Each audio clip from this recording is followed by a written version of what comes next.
마태복음 11장입니다. 마태복음 11장.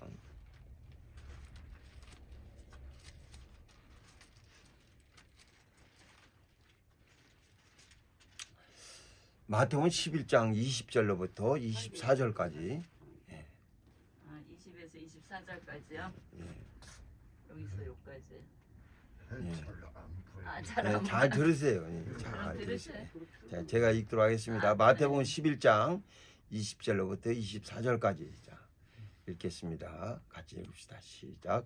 예수께서 권능을 가장 많이 베푸신 고을들이 행하지 아니하므로 그때 책망하시되 화가 있을진저 고라시나 화가 있을진저 벳세다야 너희에게서 행한 모든 권능을 두로와 시돈에서 행하였다면 저희가 벌써 베옷을 입고 제한자 회개하였으리라. 내가 너희에게 이르노니 심판날에 두로와 시돈이 너희보다 견디기 쉬우리라. 가버나움아 내가 하늘에까지 높아지겠느냐 음배까지 낮아지리라. 내게서 행한 모든 권능을 소돔에 행하였다면 그 성이 오늘까지 있었으리라. 내가 너희에게 이르노니 심판날에 온 땅이 너보다 견디기 쉬우리라 하시니라. 아멘. 하나님은 우리에게 예수 그리스도를 보내신 분이십니다. 예수께서 세상에 오셔서 정말 우리 인생들에게 말할 수 없는 은혜를 베풀어 주셨어요. 그러니까 그 은혜를 아는 사람은 평생 받은 은혜 때문에 하나님을 의지하여 살 수밖에 없을 만큼 그런 큰 은혜를 주셨습니다. 성경에 보면은 이 사복음서에 예수께서 아주 고난을 당하신, 순환당하신 내용이 다 기록되어 있어요. 다른 것들은 여긴 기록이 되어 있는데 여기는 기록이 안 된 것도 있고 또 여긴 기록이 되어 있는데 저쪽은 기록이 안 된 것도 있고 하지만은 사복음서에 예수께서 고난당하신 내용은 다 기록되어 있을 만큼 아주 매우 중요합니다. 그가 이 골고다의 언덕에 오르셔서 십자가에 달려 못 박혀 죽으셔서 그가 피를 흘려주지 않았더라면은 오늘날 우리는 영원히 죄 가운데 거해서 멸망받을 수밖에 없었을 겁니다. 그러나 예수께서 피 흘려주심으로써 오늘 우리가 이렇게 하나님 앞에 의롭다함을 얻으면서 사는 자가 되었다는 것이 얼마나 감사합니까? 그러니까 하나님은 우리를 생각하셔서 예수 그리스도를 보내주셨어요. 하나님이 세상을 이처럼 사랑하사 독생자를 주셨으니 누구든지 저를 믿는 자마다 멸망치 않고 영생을 얻게 하려 하심이라 라고 하셨습니다. 누구든지 예수를 믿기만 하면 영생을 얻게 하시려고 이런 하나님의 사랑을 우리가 이해하려고 하지 않는다면은 또 하나님의 사랑을 무시한다면은 하나님도 그를 무시하셔서 아주 철저히 하나님 없는 삶을 영원히 살게 하시겠다는 거예요. 그래서 우린 세상에 있는 동안 하나님이 보내신 예수를 만날 수 있는 기회인 줄 알고 예수께로 나와서 그를 믿을 만한 여러 증거들을 찾아서 우린 예수와 합한 자가 되어 살아가야 됩니다. 주님은 그를 따르는 자들에게 때로는 뒤를 돌으시면서 정말 그들이 주님을 따라오는지 얼만큼 시간 지난 다음에 뒤돌아보시면서 네가 나를 따라오려거든 자기 십자가를 지고 따라야 할 것이니라 라고 가르치셨습니다. 그러니까 날 따라왔으니까 아주 잘 됐구나, 아주 이제부터는 팔자 핀다 이렇게 얘기한 게 아니라 자기 십자가를 져야 된다 이렇게 얘기를 했어요. 그러니까 아주 막 굳은 마음을 갖도록 못을 박아 두셨어요. 또 자기를 부인해야 된다. 너를 드러내고서는 올 수 없는 길이다. 얼마나 제자들이 주님을 따르면서도 누가 크냐 할 만큼 서로가 막 싸웠어요. 네, 주님 좌편은 내가 앉는다 할 정도로 막 이 요한 야고보 어머니는 예수께 와서 청탁해서 주여 내 두 아들을 주의 좌편에 우편에 앉히시옵소서 할 만큼 청탁할 만큼 막 그들이 높임 받으려고 애를 썼습니다. 그러나 하나님 나라는 그렇지 않으니까 너희가 오히려 섬기는 자라 돼야 된다라고 하시면서 주님은 가르쳐 주셨어요. 그러니까 자기 생명을 미워해야 된다. 아주 자기 생명을 막 아끼려고 그러고 자기 생명을 막 보존하려고 그러고 이러면 안 된다는 거예요. 그냥 미워하고 오히려 더 아주 죽도록 주님께 충성을 해야 된다. 성경에 보면 바울이라는 사람이 있는데 이 바울은 막 강의 위험, 또 그다음에 동료들의 위험, 추위, 헐벗음, 배고픔, 그러는 것들이 자기 앞에 기다리고 있지만은 전혀 개의치 않아요. 아유, 이게 배고파서 어떻게 하나, 헐벗어서 어떻게 사나, 이거 추워서 어떻게 하나, 강을 어떻게 하나 하는 것이 아니라 죽음이 있는 곳이면 달려가는 자처럼 불나방처럼 아주 자기 생명을 아주 보호하려고 하지 않는 모습을 보게 됩니다. 심지어는 빌립의 자녀가 딸이 아주 예언하는데 이 띠의 힘자 성령께서 말씀하시기를 예루살렘을 가면 죽는다 하고 얘기했지만은 그러나 그것에 대해서 개의치를 안 해요. 그래서 가지 마소서, 성령도 죽는다고 가르쳐 주니까 무엇으로 가냐고 하지만은 그러나 바울은 그걸 개의치 안 해요. 예수께 받은 사명을 나는 이루려 한다라고 그 예루살렘은 나는 가야 되겠다라고 합니다. 그러니까 예루살렘 가고 로마로 가고 하는 모든 이런 일들을 자기는 죽음이 그 앞에 가로막고 있지만은 그러나 죽음과 상관없이 자기는 그냥 가겠다는 거예요. 예수께 받은 그 사명을 자기는 이루려 한다는 겁니다. 그러니까 그걸 막지 못하죠. 그러니까 주님이 자기를 따르는 자들에게 뒤돌아보시면서 너희가 정말 각오가 됐느냐 자꾸 확인해 보십니다. 그런데 오늘날 우리가 예수 믿으면 사람들한테 전도할 때 당신 예수 믿으면은 자기를 부인해야 됩니다. 자기 생명을 미워해야 됩니다. 자기 십자를 져야 됩니다. 이렇게 가르쳐 주면은 예수를 믿으려는 사람들이 아주 굉장히 고민이 많을 거예요. 근데 그렇게 하는 것이 아니라 예수 믿으면 잘 돼요. 예수 믿으면 건강해져요. 예수 믿으면 복 받아요. 예수 믿으면 자기들 사업 잘 돼요. 하고 이렇게 달콤한 말로 유혹을 하니까 사람들이 그 말 듣고 왔다가 예수 믿어 보니까 잘 되는 곳도 없고 핍박받고 어렵고 힘들거든요. 그러니까 중간에서 그만둔 자들이 얼마나 많습니까? 처음부터 당신 예수 믿으면 새신자 교육서부터 그냥 예수 믿겠다고 나온 자들에게 자기 십자를 져라. 그 다음에 자기를 부인해라. 그 다음에 자기 생명을 미워해야 된다 하고 가르쳐 줬더라면 이 사람들이 일찍부터 그만뒀을 거예요. 아니면 거기서 이를 악물고 그래 난 그렇게 주님을 따르겠다고 결심하고 주님께 나왔을 겁니다. 근데 그렇게 하지 않고 그냥 처음부터 아주 이게 이상한 쪽으로 가르치다 보니까 사람들이 10년 20년 믿고 하다가 또 우르르 떨어지고 지치는 자들이 얼마나 많은지 몰라요. 그러니까 힘이 없는 거예요. 옛날에 저는 이 기도원 거의 막차입니다. 기도원 거의 막차. 그러니까 80년대 요런 때만 해도 그래도 기도원들 많이 찾아다녔거든요. 추계 붕에 또 있죠. 그 다음에 기도원 구국 성회가 있었죠. 그 다음에 신년성회, 그 다음에 연말성회 이런 것들이 있어서 기도원들을 한국 사람들이 많이 찾았거든요. 그때는 교통도 별로 안 좋아요. 어디 기도원 한번 찾아가려면은 버스 타고 가서 내려가지고 또 힘들게 또 걸어가야 됩니다. 그러니까 며칠 있을 거 짐까지 싸갖고 하다 보니까 얼마나 힘듭니까? 그래도 사람들이 뭐 천성길 가는 길만 노래하면서 이제 기도원에 찾아갑니다. 기도원에 갈 때는 아주 하나님 앞에 회개하려고 가는 거예요. 다른 거 없어요. 가서 울면서 하나님 앞에 회개하는 겁니다. 왜? 가서 하나님 앞에 가면은 자기가 결심하고 가서 보면은 잘못한 것이 많거든요. 그러니까 하나님 앞에 가서 그냥 아낌없이 자기 것을 다 쏟아놓는 거예요. 그런 것만 또 드러나요. 저도 처음에 예수 믿을 때 저는 거의 막차인데 그때 한 달 정도 됐는데 구국성회가 있어요. 그래서 거기를 간다고 그래요. 나도 거기를 가봐야 되겠다 했더니 우리 아버지가 너 거기 가려면 나가라 그래요. 나가라. 그래서 어떻게 해요?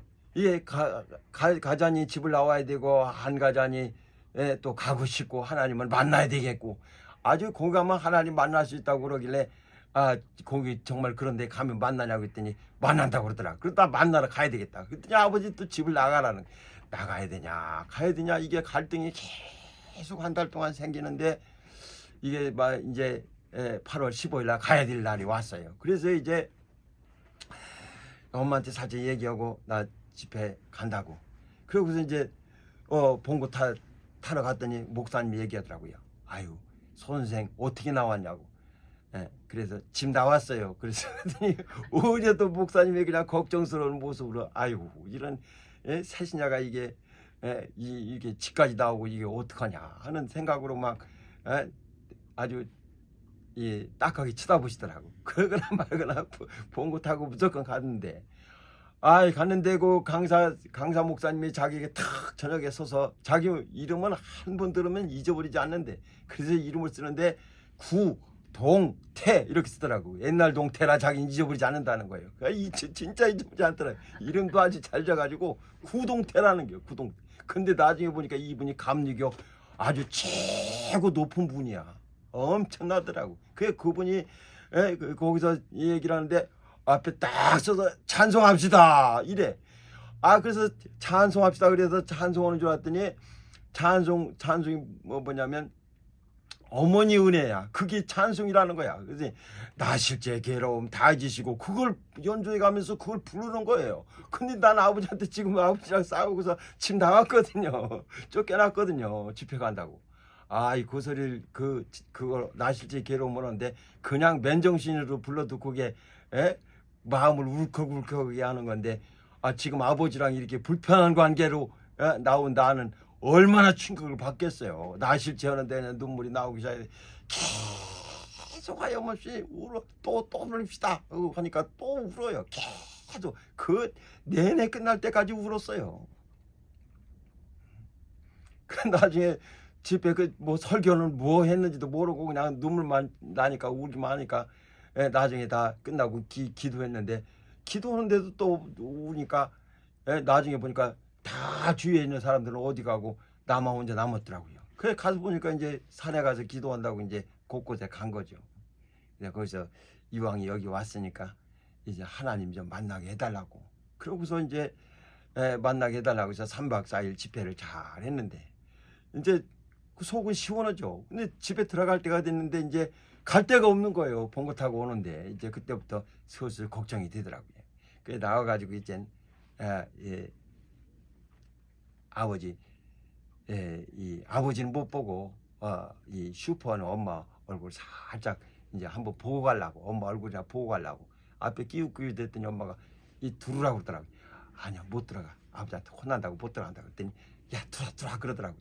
그래서 또 이렇게 갔더니 아버지한테 혼났는데 왜 그러냐고 했더니 야 얼른 가 아버지한테 인사드려. 왜 그래 했더니 네가 간 다음에 집사가 와서 아버지를 전도했다는 거예요. 근데 전도하면은 그동안 듣지도 않던 분이 그날 또 자식분 해놓고 또 섭섭해서 그런지 잘 복음을 들었다는 거예요. 그래서 아버지 이제 변했으니까 가라고 들어가라고. 그래서 문정거 들어가 봤더니 아버지도 울고 나도 울고 이게 바뀌었더라고요. 환경이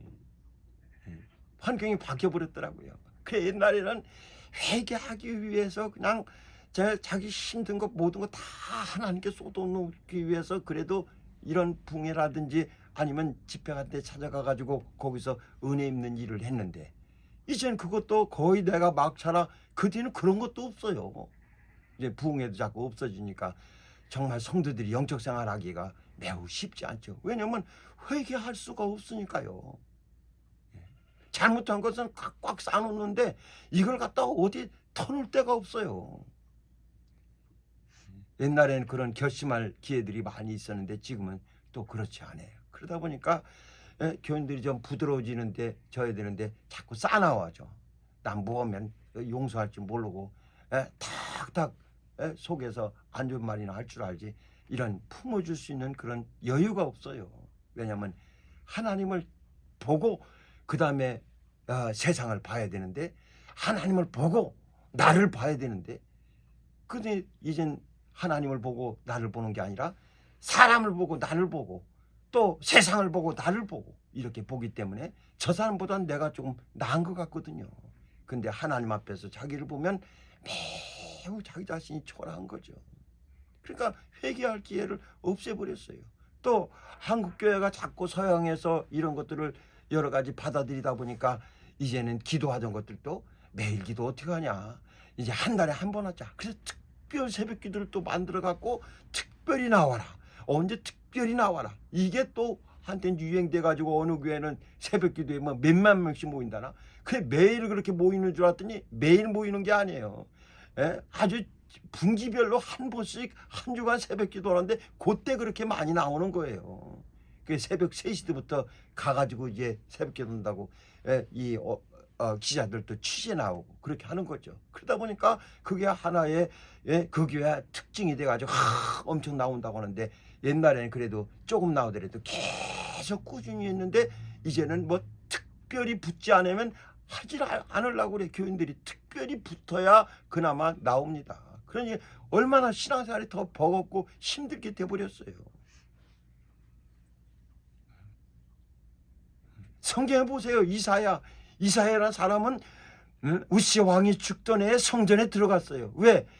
아니 아수르도 호시탐탐 나라를 노리고 주변 국가들 노리는데 나라에 인재가 없어요. 지도자가 없어요. 우시 왕이 죽고 나니까 지도자가 없어요. 그러니까 이게 이웃 나라에 먹힐 것이 뻔하고 지도자가 없고, 그러니까 나라가 얼마나 답답합니까? 그래서 하나님의 성전을 찾았는데 거기서 보니까 천사가 막 왔다 갔다 하죠. 하나님의 영광이 있죠. 제단에 숯불이 피었죠. 막 그 영광을 갑자기 그 제단에서 본 거예요. 여기 그 성전 안에 들어가는데 갑자기 하늘이 보인 거예요. 영광을 보고 나서 깜짝 놀랍니다. 그 영광을 보니까 이사야가 자기가 큰 충격을 받아요. 화르다 나요. 화르다 나요. 내가 죽게 되었도다. 내가 망하게 되었도다. 백성 중에 살면서 내 입이 더러워졌다는 거예요. 백성들이 하는 말 따라하다 보니까 입이 더러워졌다는 거예요. 난 망하게 되었구나. 하나님 앞에 할 말이 없어요. 망하게 되었구나. 그랬더니 제단 숯불 핀 숯불로 갖다가 이제 자기 입을 지져줍니다. 내 죄가 사해졌다. 그때서야 비로소 하나님의 생각, 하나님의 뜻이 자기에게 들려오기 시작해요. 나를 위해서 누굴 보낼꼬? 하나님이 그러시는 거예요. 나를 위해서 누굴 보낼꼬? 지금도 그러시는 거예요. 나를 위해서 누가 갈꼬? 이렇게 하나님은 말씀하시지만 듣지를 못하는 거예요, 사람들이. 그랬더니 죄가 사해지니까 비로소 하나님의 말씀이 들려와요.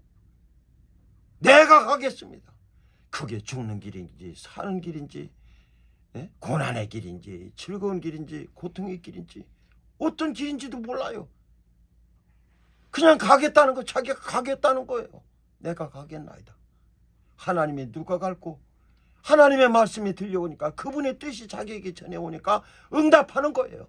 납니다. 내가 가겠습니다. 들리기 전에는 그런 소리를 하지 못했어요.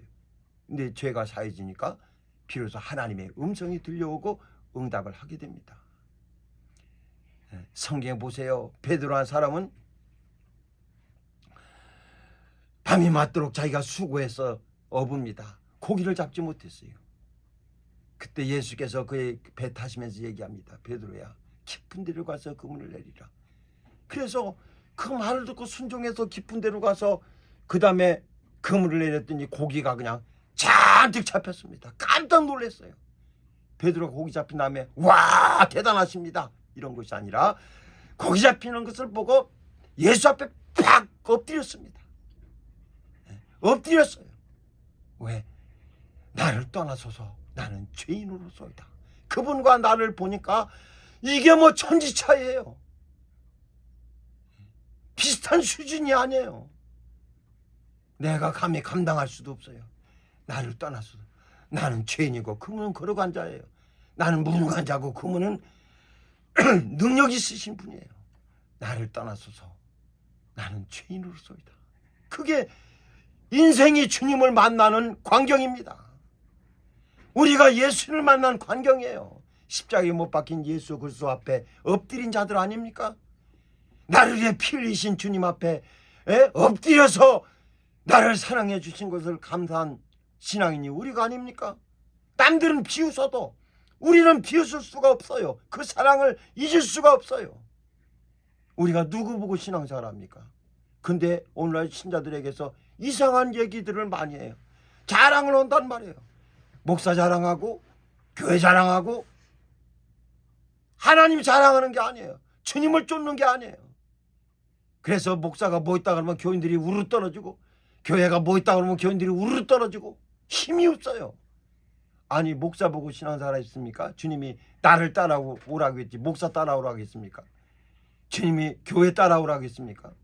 주님을 따라왔더라면 아무 문제 없을 거예요. 그래서 갈라디아 사람들한테 얘기하지 않습니까? 원래 석도다 갈라디아 사람들아, 누가 너희를 끼더냐? 예수 그리스도께서 십자가에 못 박히신 것이 너희 눈에 밝히 보이거늘 누가 너희를 꾀더냐? 왜 예수를 따르지 않느냐? 신자 눈에는요 항상 십자가에서 피 흘리신 주님의 사랑, 십자가에 달리셔서 피 흘리신 주님의 은혜를 잊어서는 안 됩니다. 그게 우리 눈에 안 보여서는 안 돼요. 내가 그 은혜에 감격해서 사는 것이지 그 사랑에 감동해서 사는 것이지 내가 잘나서 사는 게 아니거든요.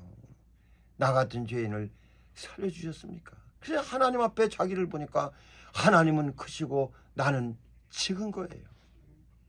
신앙생활 하면 할수록 하나님이 더 크신 거예요.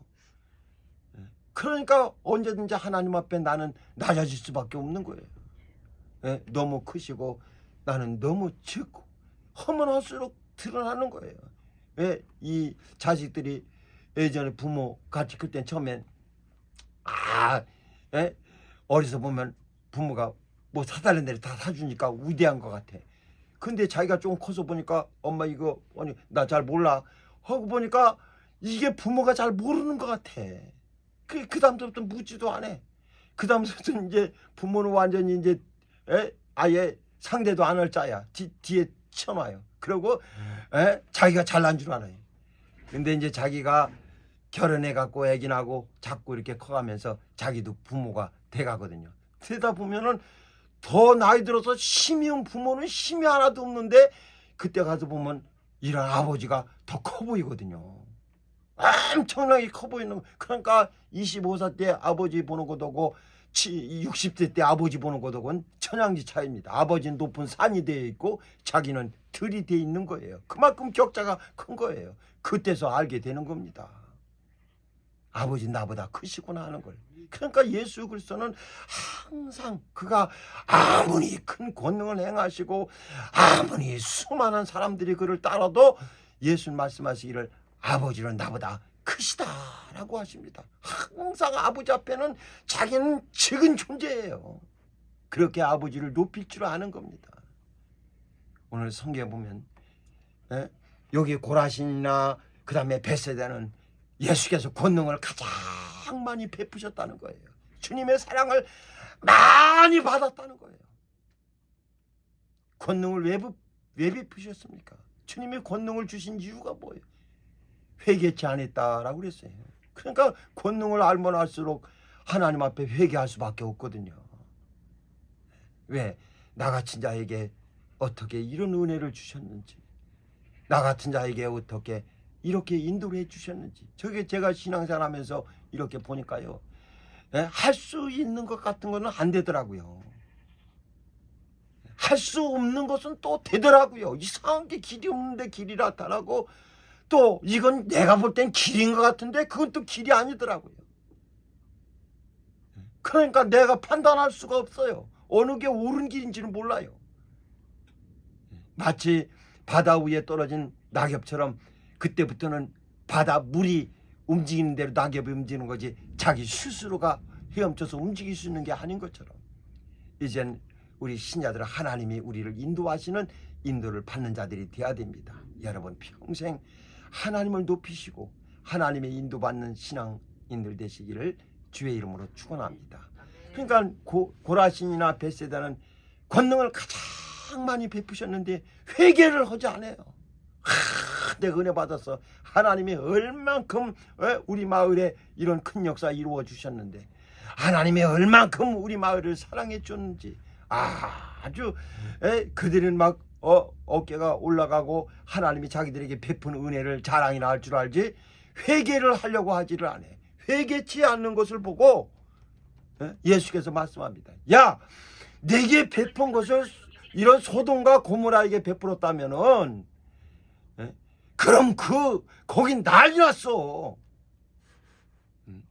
내게 베푼 것을 두루와 시돈에게 베풀었더라면은 그 나라들은 다 뒤집어졌어.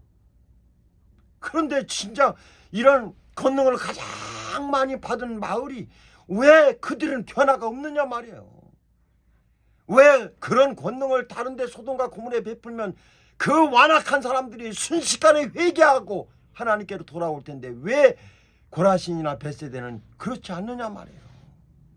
그러면서 심판날에는 너희보다 더 그들이 견디기 쉬울 것이다라고 하십니다. 사랑하는 여러분, 하나님께서 우리에게 얼마나 많은 은혜 베풀어 주셨습니까? 그가 내 병을 고쳐 주셨어도 이 사람들이 이제 우리가 이 안수하고 귀신 쫓아서 병 고치고 하다 보면 별거 아닌 줄 알아. 사람들이 또 이 귀신 쫓는 거 별거 아닌 줄 알아요. 또 병 고치는 거 별거 아닌 줄 알아요. 그래서 또 나중엔 무시합니다. 그거 아무것도 아니야. 그냥 귀신 쫓으면 돼. 그게 아니고요. 귀신을 쫓기 위해서 예수께서 십자가에 달려 죽으셨어요. 감기 같은 거 이거 별거 아니야. 그냥 기도 한 번 하면 돼. 그거가 별거 아닌 것을 위해서 예수께서 채찍에 맞으셨다니까요. 그런데 보는 눈 자체가 벌써 몇 번 하나님의 은혜 입었다고 하니까 이런 것들은 아무것도 아닌 것처럼 보이는 거예요. 왜? 자기 마음이 높아져서. 높아지는 것이 아니라 그런 권능을 베푸신 또 채찍에 맞으셔서 나에게 은혜 주시는 하나님의 은혜가 얼마나 크다는 것을 우리 신자들이 자꾸 더 알아야죠. 그래서 더 겸손해져야 되는 거 아닙니까? 그런데 겸손해지는 게 아니에요. 자랑이나 할 줄 알고 별것 아닌 것처럼 생각하려고 그러지 이제는 하나님을 더 의지하려고 하지를 않아요. 다 체험해 봤다는 거죠. 그런 걸 하시는 하나님이면 나에게 어떻게 이런 은혜를 베풀어 주십니까? 아주 내가 생각할 땐 적은 것이라도 마치 큰 것처럼 하나님의 은혜를 사모해야 되지 않겠습니까? 그래서 일생 하나님 앞에 엎드려 사는 신앙인이 돼야 되는데 권능을 많이 받아. 어떤 사람은 하나님이 내게 준 사랑을 얘기하려면 맨날 며칠 걸려도 다 얘기할 수 없다나? 그럼 얘기해 보든지 한번 떠들어 보든지. 말은 그렇게 하는데 하지를 않아요. 어떤 사람은 난 방언 하죠. 얼마든지 할 수 있어. 그럼 얼마든지 하든지. 근데 하지도 않으면서 그러거든요. 말로 하는 것이 아니라 내게 그런 큰 은혜를 베푸신 하나님의 은혜가 얼마나 크다는 건 내가 그분 앞에 엎드릴 줄 알아야 돼요. 그게 하나님을 만난 사람들의 삶입니다. 베드로도 예수 만나고 나서 그가 나타낸 이적 앞에 그는 엎드립니다. 나는 죄인으로서이다. 나를 떠나소서. 사랑하는 여러분, 우리는 예수를 따라가는 신앙인이에요. 그래서 예수를 주 삼고 그 마음에 아주 예수 그리스도를 그 뿌리를 내 마음에 심어가지고 우리 믿음이 점점 자라도록 그렇게 예수 그리스도를 붙들고 살아가는 거죠. 항상 예수 그리스도와 관여하는 자 되셔서 우리 신앙이 이런 벳세대나 고라신처럼 우쭐한 자가 되지 말고 우리 신앙이 높아진 자가 아니라 항상 예수 앞에 회개할 수 있는 이런 권능을 많이 베푸셨으면 사랑을 많이 받았으면은 하나님 앞에 회개를 잘할 줄 알아야 됩니다. 내가 어려움이 왔어요. 힘든 일이 있어요. 어떻게 나에게 큰 은혜 주시려고 또 이런 힘든 길을 지나가게 하십니까? 하나님 감사합니다. 어떻게 나에게 큰 은혜 베푸시려고 어떻게 나에게 이런 사랑을 주시려고 이런 힘든 길을 지나가게 하십니까? 하나님 감사합니다. 이렇게 하나님을 좀 의지하고 해야 되는데 하나님이 원망스러워요. 맨날 저 집사는 잘 되는데 왜 맨날 나는 힘든 길 가게 하는, 저 사람은 저 편안한 길 가는데 나는 왜 힘든 길 가게 하는지 하나님이 원망스러워요. 전도하다 보면 그런 자들 많거든요. 그래서 교회 안 다니고 기도에도 응답 없어서 이제 싫다는 거예요. 그게 아닙니다. 하나님이 우리에게 은혜를 베푸시려고 일하시는 여러 가지 방법들이 있다는 것을 우리는 아셔서 한 가지만이 아니에요. 내 생각은 내 생각과 다르다. 내 길은 내 길과 다르다라고 하셨으니 하나님의 생각이 옳은 줄 알고 하나님의 길이 옳은 줄 알고 날마다 주를 인정하면서 하나님 따라 사는, 그래서 하나님 앞에 납작 엎드려서 주를 바라볼 줄 아는 자기를, 신앙생활 한번 할수록 자기를 또 낮추는 거예요. 오프라 윈프리는 자기가 어렸을 때 자기 아버지가 누군지 몰라. 그리고 친척집에 갔는데 어렸을 때부터 성폭행 당해서 14살 때 애를 낳았어요. 누구 애인지도 몰라. 14살 때 친척들한테 9살 때 가가지고 성폭행 당하고 요즘 같으면 얼마나 그것 때문에 그 사람이 인생 망했다고 난리 날 거 아닙니까? 몸무게도 굉장히 많이 늘어나요. 그렇지만은 오늘 아버지가 찾아왔대요. 아버지 얼굴도 못 봤는데 왜?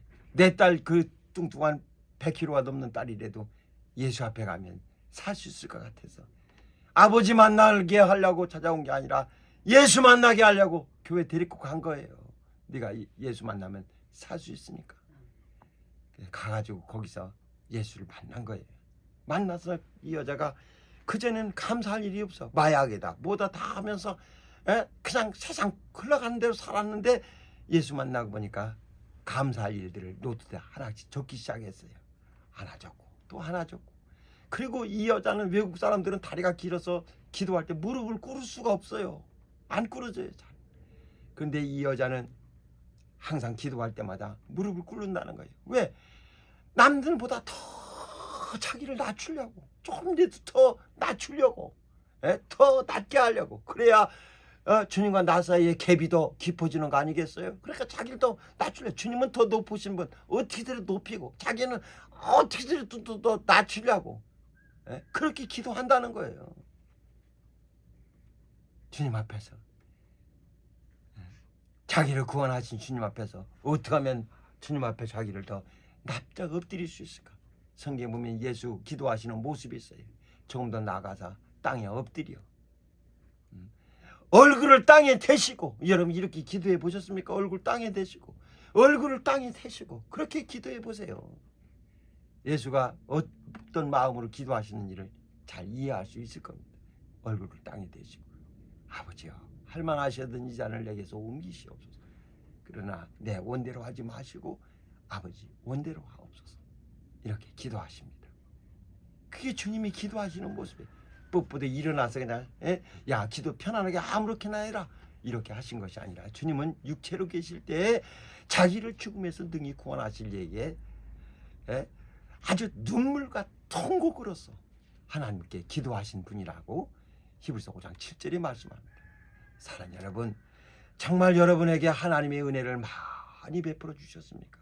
그게 여러분이 일생 주님을 따르는 능력이 됩니다. 우리 한수호 권사님 정말 다리가 불편하고 힘들지만은 예배 때마다 하나님 찾으려고 하는 저 열심, 아주 저게 쉬운 일이 아니거든요. 주저앉고 싶고 안 오고 싶고, 좀 목사님 난 힘들으니까 난 이번 주 쉴래요. 얼마든지 할 수 있는데 그래도 그 몸을 정말 발걸음 하나 옮기는데도 몇 초씩 걸리는 발걸음을 옮겨가면서 하나님 찾는 이유가 뭡니까?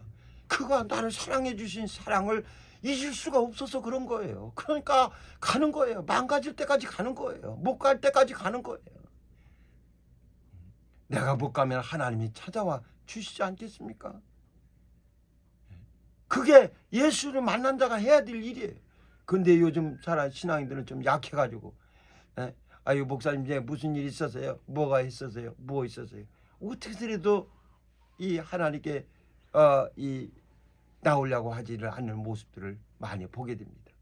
사랑하는 여러분, 우리는 권능을 많이 베푸시고 사랑을 많이 받았으면 받은 자가 해야 되는 일을 하나님 앞에 회개하는 겁니다. 그래서 자기를 낮추고 하나님을 높여서 하나님께 영광 돌리는 그런 신앙이 우리 성전교회 예배하는 모든 자들이 되시기를 주의 이름으로 축원합니다. 기도합시다. 이 시간 우리 기도할 때